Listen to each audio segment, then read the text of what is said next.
Bonjour à tous, nous sommes donc devant les locaux de Radio Nova pour la remise du prix Audiolib. C'est parti, vous me suivez? Voilà, c'est ici que le prix Audiolib va être remis dans quelques minutes. Alors, comment ça se passe ce prix? C'est un prix qui est remis par des blogueurs, je crois, c'est ça? Oui, c'est ça. Ce sont des blogueurs qui vont écouter la présélection de 10 titres. Et puis, ces blogueurs font des critiques, etc. et vont sélectionner 5 titres.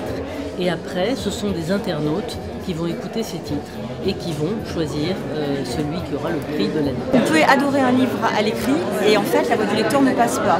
Et parfois, l'inverse se produit aussi, on ne l'a pas vraiment aimé sur le papier et finalement la voix du lecteur fait que ça devient quelque chose de très bon. Le lauréat du prix Audiolib de cette année est l'extraordinaire voyage du fakir qui était resté coincé dans une armoire Ikea. Vous êtes donc le lauréat du prix Audiolib 2014. Une réaction, une impression, qu'est-ce que ça représente pour vous? Déjà c'est une grande surprise, je suis très flatté, très fier, très surpris. Le livre audio c'est quelque chose qui me tient à cœur, de pouvoir toucher des personnes qui n'ont pas la chance de pouvoir lire des livres. C'est un sens qui est pas trop utilisé, le sens de l'écoute pour la lecture.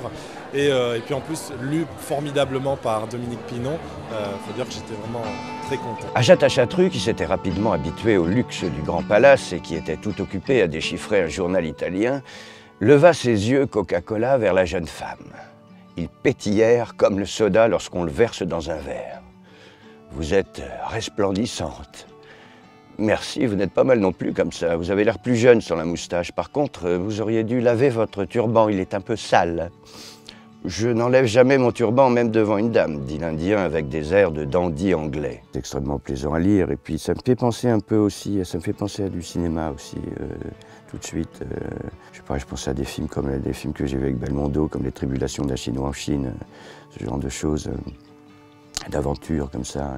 À ce moment-là, un Européen avec un certain embonpoint, emballé dans d'amples habits en lin blanc qui lui donnaient un look improbable, quelque chose entre un gourou de secte et un ambulancier, entra dans le hall et s'avança vers Sophie Morceau. Et voilà, le prix Audiolib c'est terminé avec le lauréat cette année donc qui est l'incroyable, extraordinaire, lu par Dominique Pinon. Rendez-vous l'année prochaine.